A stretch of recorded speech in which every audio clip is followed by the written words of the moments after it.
పెళ్ళైనా పండగైనా వేడుక ఏదైనా పట్టుచీరల ప్రత్యేక వేదిక వారాహి సిల్క్స్. విజయనగరం జిల్లాలో వైసీపీ నేతలకు బిగ్ షాక్ తగిలింది. విజయనగరం వైసీపీ ఆఫీస్కి మున్సిపల్ అధికారులు నోటీసులు అందజేశారు. జిల్లా వైసీపీ అధ్యక్షులు మజ్జి శ్రీనివాస్కు నోటీసులు జారీ అయ్యాయి. అయితే నిబంధనలకు విరుద్ధంగా వైసీపీ ఆఫీసు నిర్మించారంటూ అధికారులు ఈ నోటీసులు పంపించారు. దీంట్లో ఫైర్ అండ్ సేఫ్టీ అనుమతులు లేకుండా ఈ బిల్డింగ్ నిర్మించారంటూ కూడా ఈ నోటీసుల్లో పేర్కొన్నారు అధికారులు. నిర్మాణాన్ని ఆపాలంటూ కూడా నోటీసులు జారీ చేశారు మున్సిపల్ అధికారులు. ఇక ఇప్పటికే ఈ ఆఫీసు ప్రారంభోత్సవానికి సిద్ధంగా ఉంది. ఇక వైసీపీ ఆఫీస్ ప్రారంభోత్సవానికి సిద్ధంగా ఉన్న సమయంలో ఇటువంటి నోటీసులు మున్సిపల్ ఆఫీసు నుంచి కూడా అందటంతో కూడా కుట్రపూరితంగానే ప్రభుత్వం ఇటువంటి నోటీసులు పంపిందంటూ కూడా ఇప్పుడు వైసీపీ కార్యకర్తలు కానీ అక్కడ ఉన్నటువంటి వారు కానీ ఫైర్ అవుతూ ఉన్నారు. ఇక మజ్జి శ్రీనివాసులకైతే ఇప్పుడు ఆఫీస్కి సంబంధించి నోటీసులు అందాయి. దాంట్లో కూడా ఫైర్ అండ్ సేఫ్టీ నిబంధనలకు అనుకూలంగా కూడా దాన్ని నిర్మించలేదు అంటూ కూడా ఇప్పుడైతే దాని మీద నోటీసులు అందాయి. ఇక నోటీసుల్లో ఏ అంశాలను పేర్కొన్నారు ఏంటి అనే డీటెయిల్స్ కూడా మా ప్రతినిధి రమేష్ని అడిగి తెలుసుకుందాం. రమేష్, పోలీసులు అందజేసిన నోటీసుల్లో ఎటువంటివి, మున్సిపల్ అధికారులు అందజేసినటువంటి నోటీసుల్లో ఎటువంటి అంశాలు పేర్కొనటం జరిగింది ఆఫీస్కి సంబంధించి? ఇప్పుడు మనం చూసుకుంటే విజయనగరం జిల్లా వైసీపీ ఈ కార్యాలయం అయితే నిర్మాణం జరుగుతుంది. అయితే ఈ కార్యాలయం నిర్మాణం దగ్గర నుంచి ఆది నుంచి దీని మీద అయితే అనేక ఆరోపణలు వస్తూనే ఉన్నాయి. గతంలో ప్రతిపక్షంలో ఉన్నప్పుడు కూడా తెలుగుదేశం పార్టీ నేతలు అయితే సిపిఐ పార్టీ నేతలేమి ఈ నిర్మాణం అడ్డగోలుగా చెరువులో నిర్మిస్తున్నారు అని చెప్పేసి గతంలో ఫిర్యాదు చేసి దాని మీద కంప్లైంట్లు కూడా ఇచ్చిన దాఖలాలు ఉన్నాయి. అయితే ఏది ఏమైనప్పటికీ రాష్ట్ర వ్యాప్తంగా ఒకే ప్యాటర్న్ తోటి అన్ని జిల్లాల్లో ఒకేలాగా ఈ వైసీపీ కార్యాలయాలు అయితే నిర్మాణాలు జరుగుతున్నాయి. అందులో రకంగానే విజయనగరంలో కూడా నిర్మాణం జరుగుతుంది. దీనికి ఏమైందంటే నేరుగా ఈ రోజు మున్సిపల్ అధికారులు అయితే గతం కొంతవరకు మున్సిపల్ యంత్రాంగ పాలన నడిచేది. అదే విధంగా వాళ్ళ పాలన ముగిసి ప్రత్యేక అధికార పాలన చేతికి వచ్చిన వెంటనే ఈ నోటీసులు ఇవ్వడం ఒక సంచలనంగా అని చెప్పుకోవాలి. అయితే మున్సిపాలిటీ కూడా వాళ్ళ ఆధీనంలో ఉన్న నేపథ్యంలో ఇంతవరకు ఎటువంటి చర్యలు చేపట్టలేదు.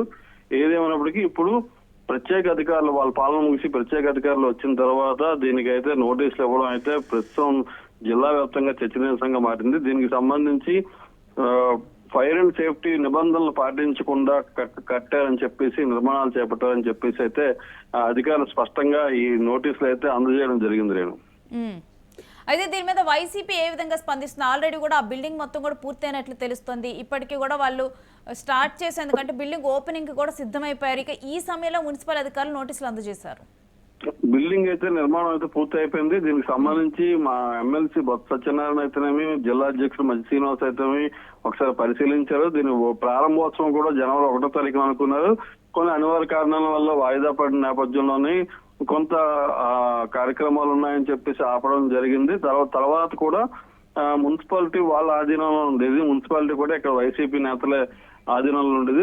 తదనంతరం ఇప్పుడు వచ్చిన మార్పుల నేపథ్యంలోని ప్రత్యేక అధికారుల పాలన చేతికెళ్లిపోయింది. దీనికి సంబంధించి ఇప్పటికే నోటీసులు ఇవ్వడంతో ఒక్కసారిగా వైసీపీ కార్యకర్తలు అయితేనేమి, నాయకులు అయితేనేమి ఆగ్రహం వ్యక్తం చేస్తున్నారు. దీని వెనకాల కుట్రపూరిత చర్యలు ఉన్నాయని చెప్పి చెప్తున్నారు. అయితే టీడీపీ వాళ్ళ వాదన ఒకలాగా ఉంది. గతంలో నుంచి మేము దాన్ని అపోజ్ చేస్తున్నాము, గతంలోనే దీని మీద ఫిర్యాదులు అయితే చేశాము. అయితే అప్పుడు అధికారంలో వైసీపీ పార్టీ ఉంది కాబట్టి దాన్ని పట్టించుకోలేదు. ఇప్పుడు అధికారంలో ఉన్నా సరే అధికారులు అయితే ప్రత్యేకంగా దృష్టి పెట్టి ఫైర్ అండ్ సేఫ్టీ అధికారులు, అదేవిధంగా మున్సిపల్ శాఖ అధికారులు కూడా దాని మీద చర్యలు తీసుకుంటున్నారు. అయితే వీళ్ళు కౌంటర్ అటాక్ ఇచ్చిన నేపథ్యం మనం చూస్తున్నాం. రమేష్, అయితే ఇప్పుడు ఈ ఓపెనింగ్ కి బ్రేక్ పడినట్లేనా? ఖచ్చితంగా చెప్పుకోవచ్చు. ఖచ్చితంగా ఈ ఓపెనింగ్ కి బ్రేక్ పడినట్టే. అయితే ఒక పక్క మేము ఏమాత్రం తగ్గమని చెప్పి వైసీపీ నేతలు అయితే చెప్తున్నారు. ఎమ్మెల్సీ బొత్స సత్యనారాయణ రాక అనంతరం ఏమైనా మార్పులు జరగవచ్చా, లేకపోతే జిల్లా అధ్యక్షుడు మజ్జి శ్రీను దీని మీద ఎటువంటి చర్యలు తీసుకుంటారు? అయితే పార్టీ కార్యాలయం అయితే పూర్తి అయిపోయింది. ఇప్పటికే 2 నెలలు అవుతుంది దాని ప్రారంభోత్సవం నోచుకోక. అయితే ఈ క్షణంలోనే ఈ సమయంలోనే ఇటువంటి వివాదాలు రావడం, ఇటువంటి నోటీసులు ఇవ్వడం అయితే గతంలో కూడా టీడీపీ వాళ్ళు దీని మీద పలు దఫాలుగా కంప్లైంట్ చేసిన పరిస్థితి ఉన్నారు ప్రతిపక్షంలో నేపథ్యంలోనైతే.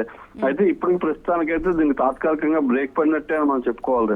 అంటే రమేష్, మనం ఇలాంటి అంశాల్లో చూస్తూ ఉంటాం, మున్సిపల్ అధికారులు వచ్చి డెమాలిష్ చేయడం కూడా చూస్తూ ఉంటాం బిల్డింగ్స్.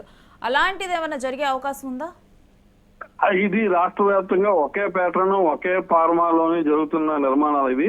అయితే అక్కడ భూ సమస్యలు కానీ, అయితే ఇప్పుడు ఇక్కడైతే చెరువులో నిర్మించారు అని చెప్పేసి విజయనగరం జిల్లా పరిస్థితి అయితే అలా ఉంది. దానికి సంబంధించి అది వీళ్ళు ప్రూవ్ చేయగలిగితే డిమాన్స్ట్రేట్ చేయొచ్చు. అయితే మొత్తం అంతా ఒకే ప్యాటర్న్ రాష్ట్ర వ్యాప్తంగా వైసీపీ కార్యాలయం ఒకే ప్యాటర్న్ లో నిర్మాణం జరుగుతుంది. వాళ్ళ అధికారులు ఉన్నప్పటి నుంచి అదే జరుగుతుంది. అయితే ప్రస్తుతానికైతే ఇది చెరువు గర్భంలో నిర్మించారని చెప్పేసి వీళ్ళు ఆధారాలు ఇచ్చారు.